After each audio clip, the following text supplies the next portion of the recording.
pode fazer. E aí eu quero que você receba isso. O Senhor vai agir na tua vida, amém? Deus vai fazer grandes coisas. É uma noite abençoada, irmãos. Eu vou estar falando aqui nessa noite sobre uma palavra que Deus plantou no meu coração. E todas as vezes que Deus coloca uma palavra no nosso coração, essa palavra ela tem um intuito. Qual que é o intuito dessa palavra? É tão somente fazer com que eu e você venhamos viver algo diferente nas nossas vidas. Porque a palavra de Deus ela vai produzir o resultado. Não tem como não produzir o resultado. O erro não está na palavra, irmãos. O erro muitas vezes está em nós não acreditarmos nesta palavra. Eu vou falar a verdade para você. Uma frase que alguém fala para mim, eu tomo posse, eu pego para mim. Eu vou ali e recebo mesmo. Por quê? Porque eu sei o poder que há na palavra. Quando você começa a andar por aquilo que você declara, por aquilo que você recebe, a Bíblia diz que há poder na língua. Tanto há poder para colocar para baixo, como há poder para colocar para cima. A Bíblia não diz isso? Então você tem o poder em você. E quando você declara e você caminha em direção ao que você está declarando, isso é você declarar as promessas de Deus que você vai viver na tua vida, em o nome do Senhor Jesus. Amém? É por isso que você tem que declarar mais as verdades de Deus sobre a tua vida. É por isso que eu tenho que declarar mais as verdades de Deus sobre a minha vida. Irmãos, tem hora que eu vejo o cenário mudar. Eu estou aqui compartilhando testemunhos. Tem hora que eu vejo o cenário mudar. Eu vejo que está tudo ali, aquele marasmo, aquela coisa assim, meia, parece que não vai, parece que está travado, sabe, a tristeza quer me pegar, mas o que eu faço? Eu começo a me mover em fé, eu começo a orar, eu coloco um louvor, eu coloco uma pregação, eu começo a receber, eu começo a declarar para mim mesmo, eu começo a declarar, sim Senhor, eu creio, eu vou viver, eu vou tomar posse, eu vou viver uma virada na minha vida, eu vou viver um novo de Deus na minha vida, eu vou me levantar, eu vou em direção ao teu propósito, porque é isso que o Senhor tem. E ali o cenário muda, irmão. Sabe por quê? Porque nós nos movemos pela fé. Agora, se você deixar com que a tristeza tome de conta, se você deixar com que a incredulidade tome conta, se você deixar com que a falta de alegria venha fazer parte da sua vida e não começar a repreender, mandar embora, você vai viver sempre o mesmo ambiente. Porque se tem uma coisa que o diabo ele é perseverante. Se tem uma coisa que ele faz, ele não perde a paciência. Nós perdemos a paciência, mas ele não perde. Ele vai todo dia tentar contra a minha vida e a tua vida. O que cabe a nós? Permanecer em Deus, declarar as verdades de Deus. Ele é tão assim paciente que ele foi tentar o nosso Jesus, mas Jesus foi mais paciente que ele e sábio. Se tem uma coisa que o crente não é sábio, amém? Tem crente sábio aí? Não receba os engodos do diabo. O que é o engodo do diabo? É flechas na sua mente. Muitas vezes ele flecha a nossa mente, só que você tem que ter o capacete da salvação para não deixar essas flechas pegarem você. O que são essas flechas? Pensamentos contrários. Sabe quais são os pensamentos que vêm? Porque vem em mim, talvez vem em você também. Não vai dar certo. Você já tentou, você já fez. Olha, parece que sua vida não vai para frente. Parece que é tudo do mesmo jeito, não vale a pena. Será que vale a pena continuar lutando, tentando? Não vem essas flechadas? Você tem que repreender. Você tem que declarar que aquele que está em você é maior, que aquele que te chamou é poderoso para fazer a obra ser completada. Você tem que crer que acima dessas tentações, desilusões, acima de tudo isso que o diabo vem para tentar tirar você do caminho, tem uma mesa preparada para você na presença dos seus inimigos. Não é assim que o salmista diz? Prepara uma mesa perante mim, na presença dos meus inimigos. Unge a minha cabeça com óleo. Isso não está falando, irmãos, de orgulho. Isso está falando de humildade. Aqueles que falaram mal de mim, aqueles que se levantaram contra mim, aqueles que não me apoiaram na hora que eu precisei, aqueles que foram embora quando o churrasco acabou, quando a festa acabou, aqueles mesmo que me abandonou quando tudo ficou mal, esses vão estar sentados na minha mesa.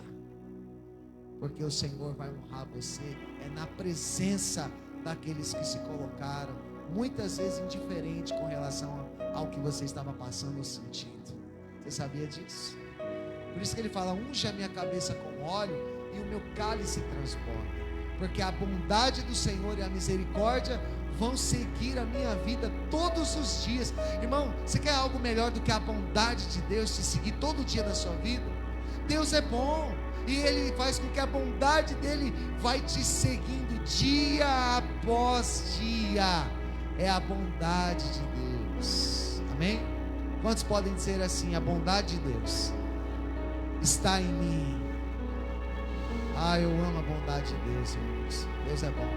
A essência do caráter de Deus é bom. Deus é tão bom que Ele vai em lugares que você nem imagina.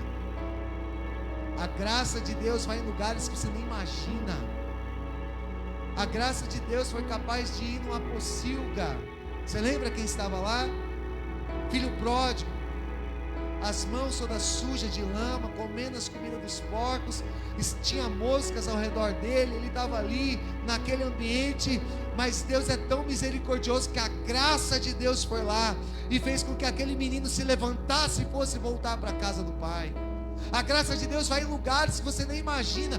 Tem muita gente olhando e falando assim: Deus vai lá, porque Ele ama o pecador, Ele ama a vida. A Bíblia diz que o Senhor Jesus, Ele falou: eu vim para que tenham vida e tenham em abundância. Eu vim buscar e salvar aquele que se havia perdido. Você sabe quem é preconceituoso, religioso, irmãos? Muitas vezes somos nós. Que nós venhamos nos despir da nossa religiosidade, porque nós julgamos segundo a nossa ótica, mas Deus não vê como eu vejo. Enquanto os fariseus, os anciãos, estavam vivendo a tradição deles, não, eu não posso me sentar com um pecador porque eu vou ficar impuro igual ele. Eu não posso sentar com a prostituta porque ela vai passar pecado para mim. Eu não posso sentar com aquele homem que está defraudando o povo, aquele cobrador de imposto corrupto, eu não vou me sentar com ele. Enquanto eles estavam falando assim, Jesus estava lá, comia com pecadores, sentava com publicano, pregava para prostituta. Esse é o evangelho, irmãos. Nós temos que abrir mão da religiosidade que há em nós. Nós só vamos viver aquilo que Deus tem para nós quando nós deixarmos de ser religiosos. Deus não age na religiosidade. A religiosidade fez com que um homem que se sentia puro rejeitasse um publicano que estava orando do lado dele. A Bíblia diz que o coitado do publicano não tinha nem força para olhar para cima. Ó Deus, miserável homem que sou, pecador, tem misericórdia de mim. Enquanto o outro dizia: glória a Deus, que eu não sou igual a esse publicano que está aqui do meu lado.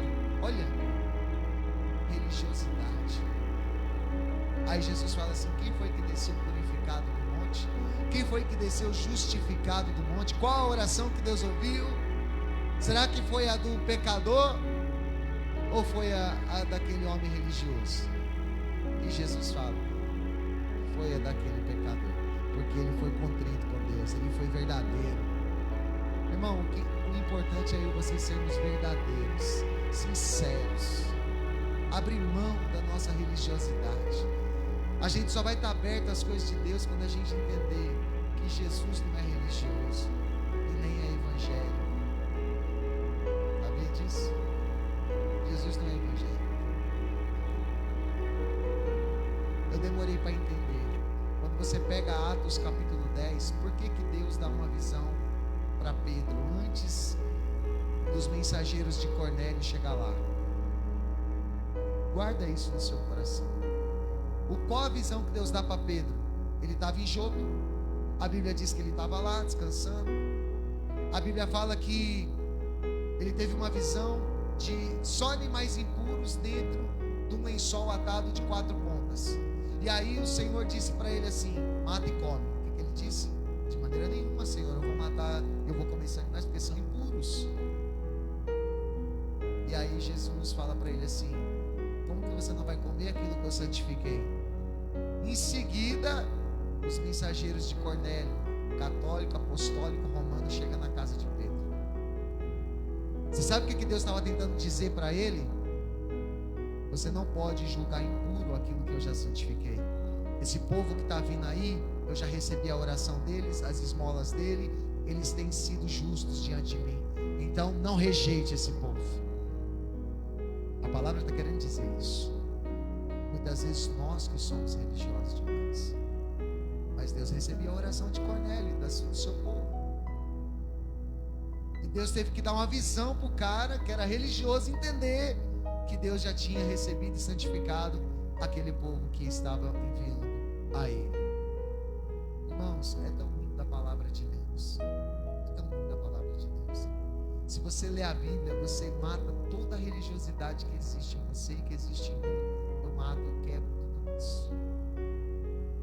Sabe, tem uma verdade. Eu não entrei, daqui a pouco eu vou entrar no texto que nós vamos ler. Lucas capítulo 15. Guarda aí no seu coração. Quando você pega o texto de Cantares, você vai perceber que Salomão, ele declara todo o seu amor para uma escrava. Alguém sabe o nome dessa escrava? A Sunamita. Uma mulher que tinha a pele queimada no sol. Uma mulher que pisava nas terras secas, descalça. Uma mulher que tinha uma beleza rara. Salomão tinha 1000 mulheres, mas uma conseguiu alcançar o coração dele. Ele se vestia de vestes normais, ele se vestia como um plebeu para ir lá e ver a Sunamita trabalhando. Ele se vestia como um empregado, ele tirava todas as suas vestes reais para ir lá ver a Sunamita trabalhando. E aí quando você lê Cantares 8, fala assim: põe um selo em meu coração, um selo no meu braço. O meu amor é tão vivo para uma esposa. E ele chega lá e Rebeca, ela não dá água só pro rapaz que foi olhar, mas ela dá água para todos os animais. Isso equivale, não sei se é 2.500 litros d'água, mais ou menos isso, não sei se é o certo, mas aquela mulher serviu todos os animais e ainda deu a água para o rapaz que foi procurar uma esposa. E o que acontece? A mulher fazia muita diferença. Então o cara tinha que trabalhar para pagar o dote para o pai, porque o pai ia ter um prejuízo, não ia ter mais aquela mulher que ajudava muito em casa. E ele ia ter que construir a casa durante esse período. Só que também tinha o seguinte: ele não ia poder mais ver ela. Ele ia ter que ter um amigo que ia mediar. Se ele desse flores, o amigo levava flores. Se ele desse chocolate, o amigo levava chocolate. Se ele desse presentes, o amigo levava presentes. E corriqueiramente a noiva se apaixonava pelo amigo do noivo, porque ele não via a noiva, não via o noivo, via o amigo. Então ia pegando amor pelo amigo. Irmão, só abrindo um parênteses aqui, sabe por que a gente não pode se apaixonar pela noiva? Porque ela tem um dono. Sabe quem é o dono da igreja? Jesus. Não posso me apaixonar por isso aqui, por essa estrutura. Por que tem muito pastor que cai? Por que tem muito pastor que perde a bênção? Por que tem muita gente que está frustrado com a igreja? Porque se apaixonou pela noiva. Só que a noiva não é minha, a noiva é dele. Amém? A noiva é de Cristo. Quando você vê alguém frustrado com a igreja, você vê pastor revoltado, é porque ele se apaixonou e esperou muito da noiva. Só que a noiva não é dele, é de Cristo. E Cristo vai vir buscar a sua noiva para se casar com ela e levar ela para o céu. A nossa função é alimentar a noiva, alimentar a igreja. E aí tá. Aí esse camarada vai lá, trabalha esse tempo todo, e ele precisa agora correr atrás, trabalhar, se esforçar para se casar. Por isso que Jesus fala em João 14 assim, ó: eu vou para o Pai, mas eu vou voltar, eu vou preparar lugar, eu voltarei, os levarei para mim mesmo, para que onde eu estiver você esteja comigo também. Porque a relação do casamento judaico é que o cara ia preparar a casa, ia pegar o dinheiro, pagar o dote, para pegar e se casar com a noiva, para poder levar para casa. Jesus veio, morreu na cruz, pagou o dote. Está entendendo? Jesus, ele prometeu vir nos buscar para morar com ele eternamente. Sabe por que muita gente se perde no meio do caminho? Porque ele perdeu sua identidade e ele não sabe que é comprado, que já está marcado um selo de propriedade exclusiva de Deus na vida dele. Você tem um selo, todo mundo tem um selo. Nós pertencemos a Deus. Quando você entende isso, você não perde o seu propósito nunca mais. Abra sua Bíblia aí em Lucas capítulo 15, por favor. Aleluia. Não podemos perder o nosso propósito, irmãos. Nunca, nunca, nunca.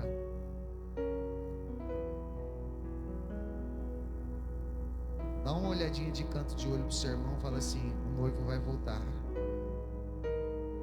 Aleluia. Ele vai voltar e ele vai buscar a sua igreja, vai buscar a sua noiva. Aleluia. Louvado seja Deus. Aleluia.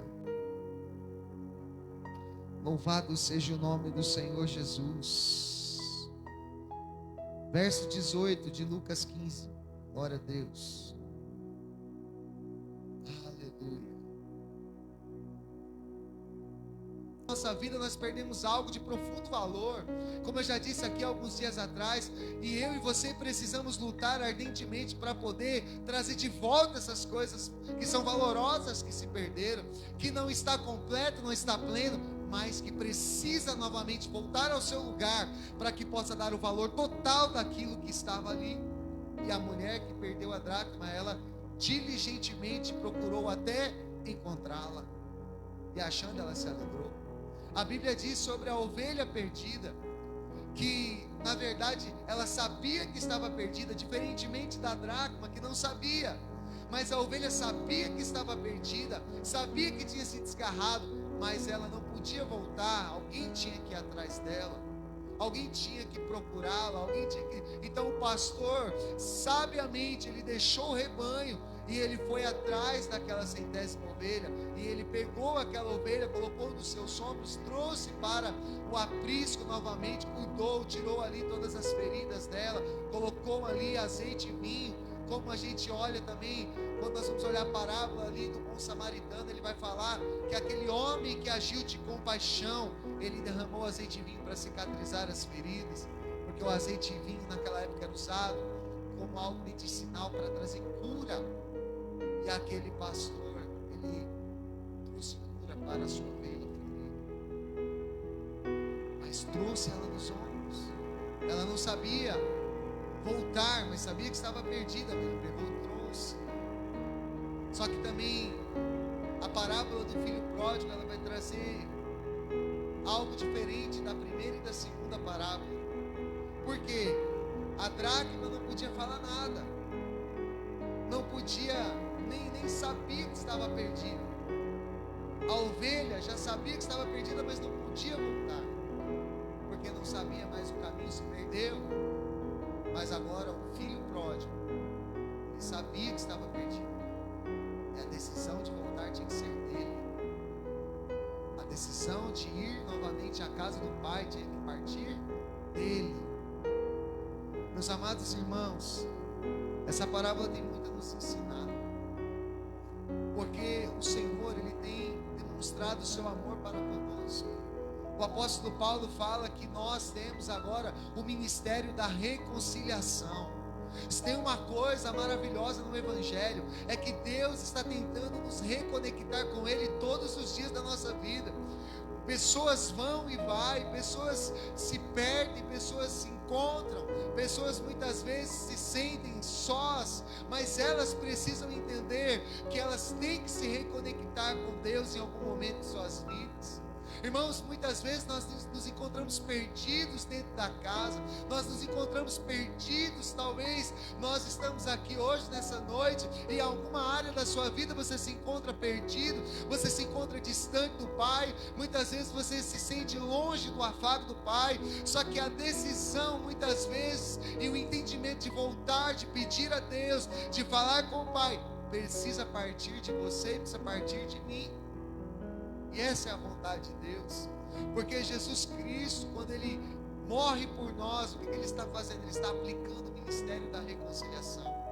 Ele está reconciliando o mundo com Deus de novo.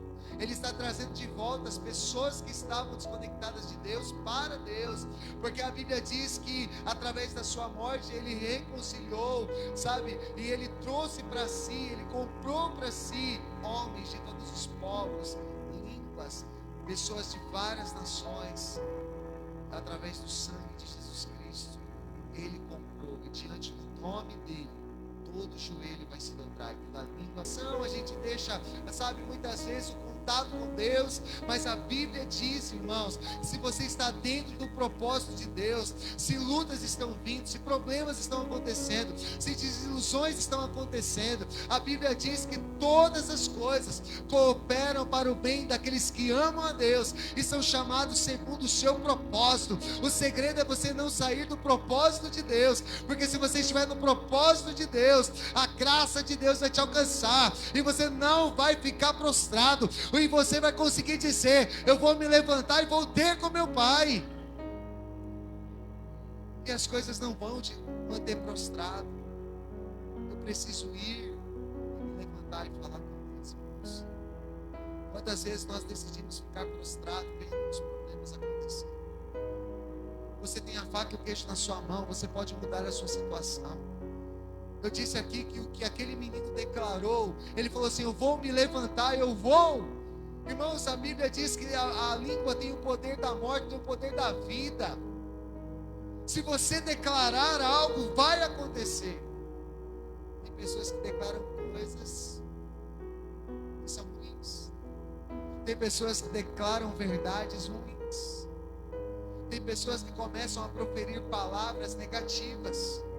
Tem pessoas que começam a declarar: eu parei de reclamar muito, porque eu sei o poder da palavra. Se aqui e acolá eu me vejo reclamando, o Senhor já me repreende, porque a murmuração, ela nos tira do caminho da bênção. Você lembra que a murmuração tirou o povo israelita do caminho da terra prometida? Muitas vezes nós não estamos alcançando os lugares em Deus, porque nós estamos declarando com a nossa própria boca as maldições que elas vêm acontecer. Às vezes nós vemos para a igreja, recebemos uma palavra tão abençoada, só que a gente se esquece do que foi falado. O que acontece? A gente fala palavrão, a gente chama nome, a gente pragueja, a gente fica ali, sabe, com raiva, a gente diz tanta coisa que aquele ambiente fica pesado. O diabo pega aquela palavra que você declarou e ele usa contra você.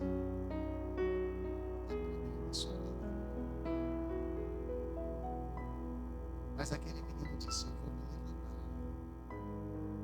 Eu vou me levantar.